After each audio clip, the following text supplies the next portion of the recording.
At least there's only one way to go, up from here. So first game, cold turkey, 297, 14x.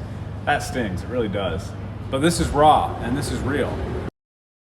On the road to journey of becoming a 30x shooter.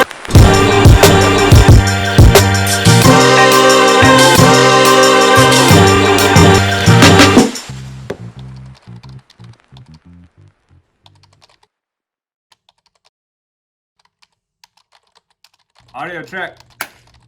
Good. It is, I don't even know the date, Max. It is January 29th, Wednesday, 8 a.m. sharp, ULTRAVIEW headquarters. I just grabbed Max. I gave him an old iPhone 12 that we had laying around the office here. And I said, Max, we're starting a YouTube series. So most of you may know who I am, may not know who I am. So I'm just gonna kind of set the stage to what is hopefully a very interesting YouTube series on a journey that I'm about to go on here. So my name is Kolby Hanley. I'm the founder and CEO of ULTRAVIEW. And I was thinking on the drive in this morning, and it was crazy to think this, but I've been in archery now for almost 2 decades. I picked up my first bow at about 10 years old, and I jumped into the deep end, went as hard and as fast as I can. And I'm not quite 30 yet. I'm 27, about to turn 28, but I've pretty much been behind a bow or involved very heavily in archery for 17, 18 straight years now. How I got involved really was on the target archery side of things. So I just picked up a bow one day in the backyard. Well, actually I started making my own little bows out of saplings in the backyard from Vermont. And I just continued to do it all day, every day. My parents bought me a little hunting bow, and then I started going to the local archery shop. My home shop is Pelkey's in Vermont, and I got involved in a lot of their lessons and programs there, started competing locally just at that shop. Really, really loved it, and that kind of developed into competing regionally in the Northeast. There's a lot of local shoots kind of in the Boston area, Massachusetts, and then I kind of set my goals through really high school and college to be on the Junior USA archery team and really just compete at the highest level in the sport. And so I really have not shot a bow like I used to shoot for probably 5 years now, maybe more. I'll occasionally still fling some sticks, but it's nothing like what I used to do. And so what this YouTube series is hopefully going to turn into is kind of my journey on achieving my goal of getting back to shooting a 30x game. So back in the day, I could kind of reel off a 30x game kind of just like that when I was at my highest level. And I kind of want to set the goal of let's get back on the saddle, let's start shooting, and my personal goal is to get to the level of where I can shoot a 30x game again. And what I'm going to try to do the best I can is kind of document the process for you guys. I'm going to set the phone up in the tripod in the range, and then I'm going to kind of walk you through, guys, what my goal is today on day one. I have 2 bows that I'm kind of playing with right now. They're both kind of like half set up. One needs a new pair of strings. None of the draw lengths are right. None of the tunes are right. So this is quite literally cold turkey, back on the saddle, very much ground zero. And I'm gonna really try to document this best I can for you guys so you know what I'm working on, when and why.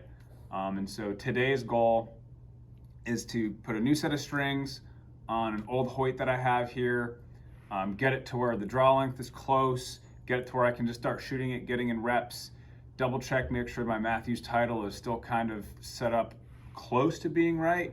But I'm gonna set the tripod up in the range. I'm gonna kind of run you through my setups. I'm gonna put a new set of strings on, and hopefully we're gonna shoot at least 30 arrows today and get a baseline score. I think we're ready to put a set of new strings on this old Hoyt Invicta. What I really wanna make sure I do before I take the old set of strings off is measure my draw length, because this bow, I shot it pretty decent amount several years ago, and I had it set up really well.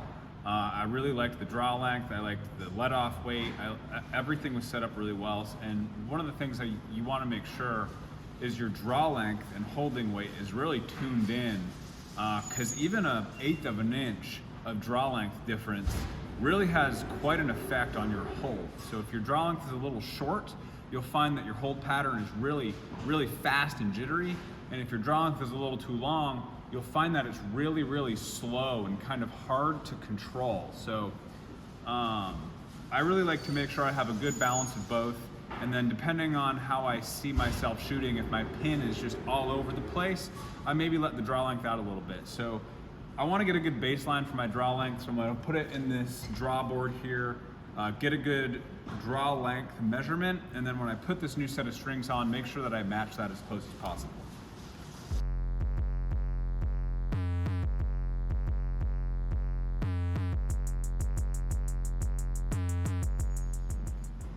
So, I don't know if you guys can see this real well, but this is my old set of strings. Is that focused, Billy? Anything? Yeah. So this is my string on this old boat. I made this string. You see I only put a couple inches of serving on the string. And the string that lays in the cam track is actually unserved. If you have a target bow that you're not, bringing on the side of a mountain and destroying and hitting a whole bunch of rocks, you can actually get away with doing that. I liked it for a lot of reasons. There's a lighter string, so you got a little bit faster. But really the main reason why is it laid in the cam track much easier. So this is a lot more supple and stringy than a set of strings that has the serving on it, right? And so a lot of times if you press a bow, you can see that the string kind of pops out and it will kind of shift to one side or the other. So if you don't have, I don't know how much of a difference this actually makes, but if you don't have that serving really on the main string, you just don't have that issue. Also, when you twist it, you don't have like twist creep underneath the serving. I always just found it to be a lot more consistent, a lot easier to tune, and just overall better. And I never had any issues with any, strands breaking, fraying. So when I make my own strings, that's one of the things that I do.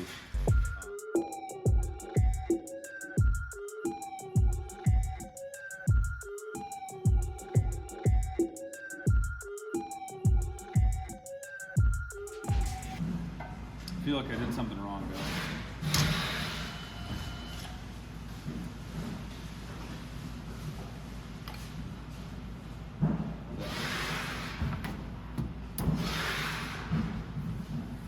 We got bruises over here.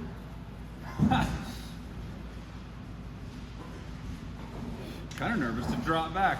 Is that weird? So we have a draw board. I know. Family.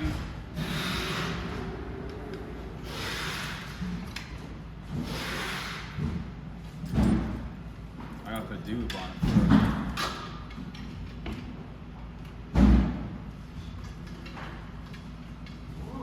Well, didn't explode. Billy, what are you doing? Dropping stuff. I think I drew it back and it didn't explode, so we're good.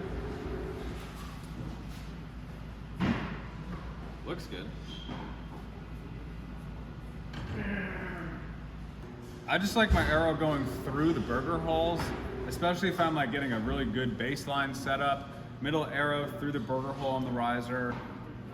If I see like a trend with the bow where it likes knock high, knock low to tune right, I'll kind of adjust it then. But we are so far away from worrying about all those micro tuning details. Today is just new set of strings, get close to a paper tear, hole, probably a bullet hole, fingers crossed, and then shoot 30 arrows.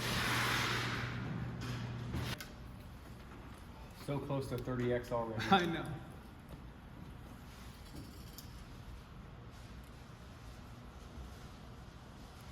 That is perfect.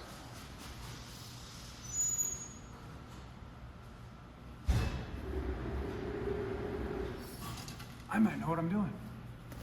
Today's objective, even in putting the strings on, getting it set up, the draw length, the tune, the D-loop, everything today was just like speed and get to shooting the bow so I can get reps in. Because right now, the most important thing I can do is just shoot.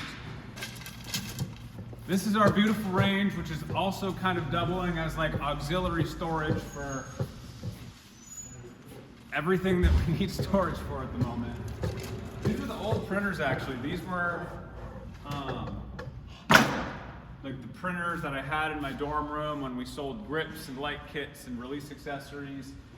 Kind of kept them for memorabilia's sake.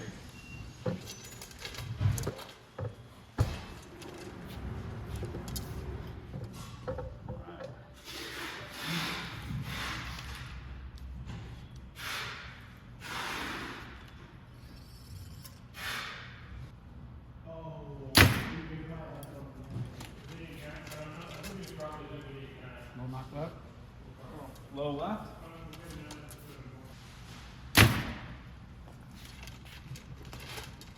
That was pretty much just dead low. Just move the rest. All right, so just a scotch to the left. I'm not gonna worry about that right now. I may move my rest. I may kind of mess with my cam lean, but I'm not gonna worry about it. I don't know, 3/8 low, so I am gonna move my rest. Let's just bring this over here so we can show them a little bit about Kolby's little wall right there. Look at him.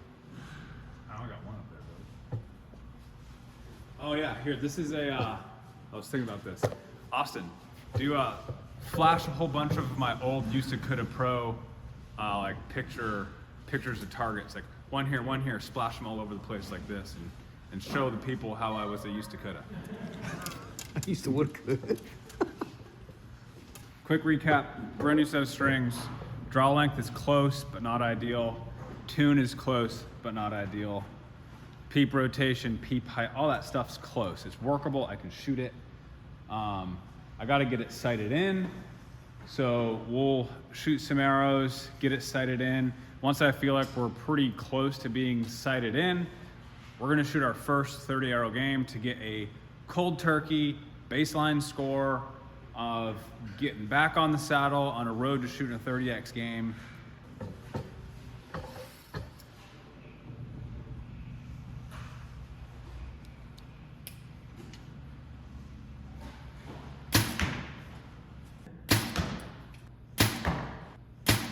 The first arrow, second arrow, third arrow. So now I feel like I'm sighted in. 2 ends of practice, third arrows.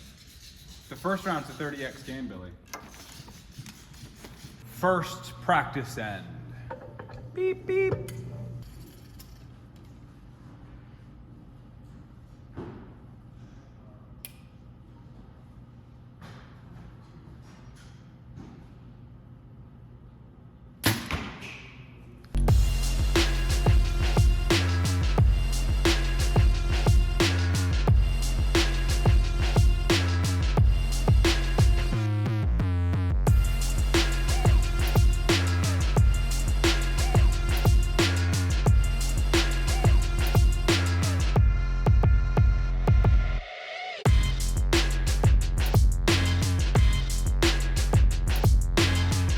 The last time I actually at least shot a full 30 arrow game was October 12th.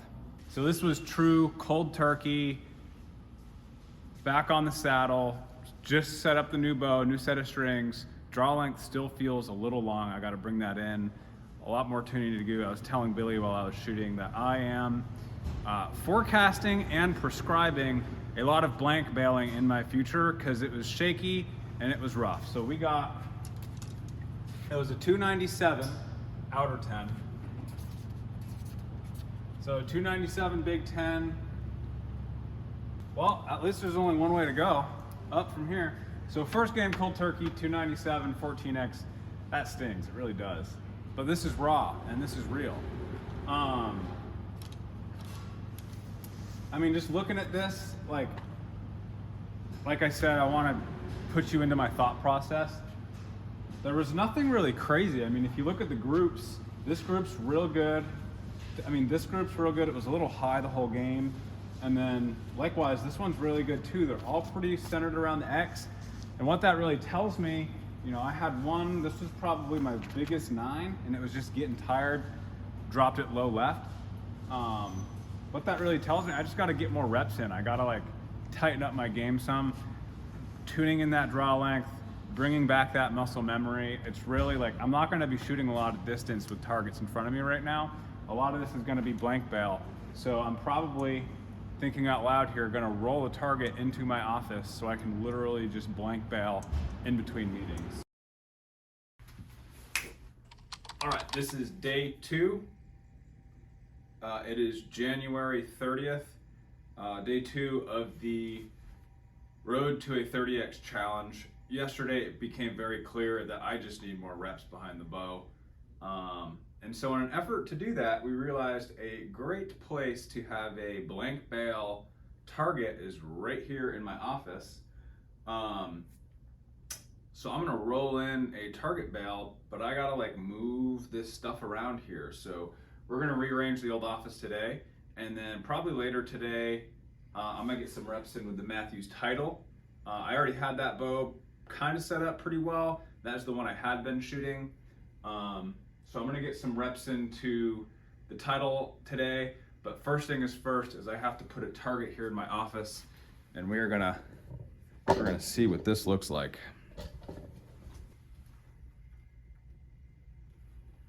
Bruce got these. I don't know what for, but I think he put this hat on and it immediately turns to 5 o'clock regardless of what time it is.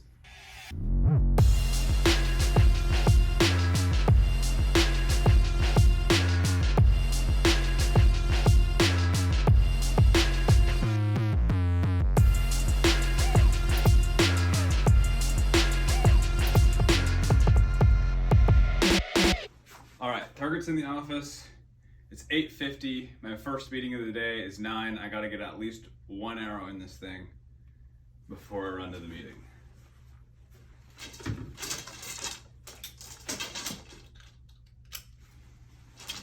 Like I said, today is the Matthews title day.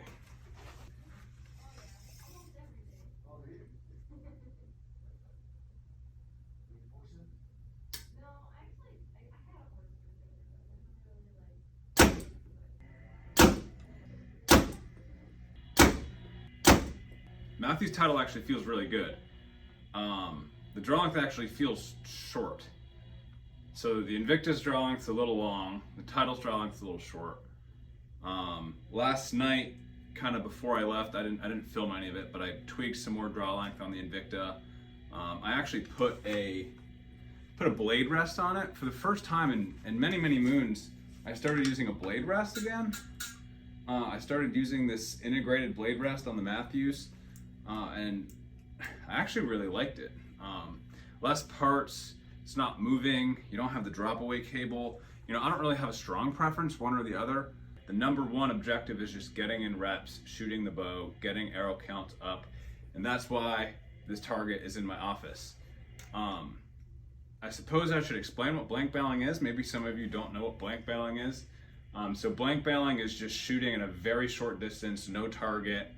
A lot of times people do it with their eyes closed.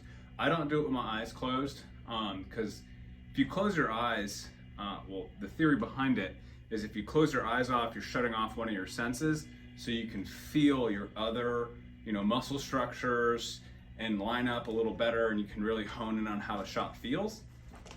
But I find if I blank bail with my eyes closed, I can't really ensure that my peep to scope lineup is perfect, and it doesn't really help me with making a consistent shot. So I blank bail with my eyes open.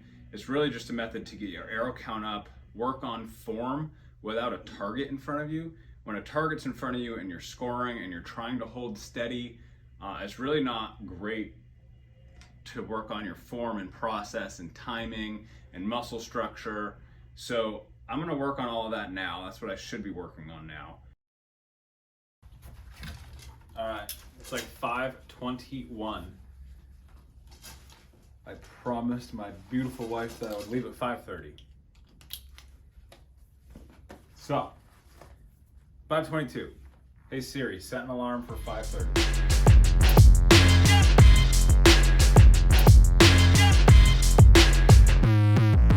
All right, and that is the closing of day 2 on the road and journey to shooting a 30x game.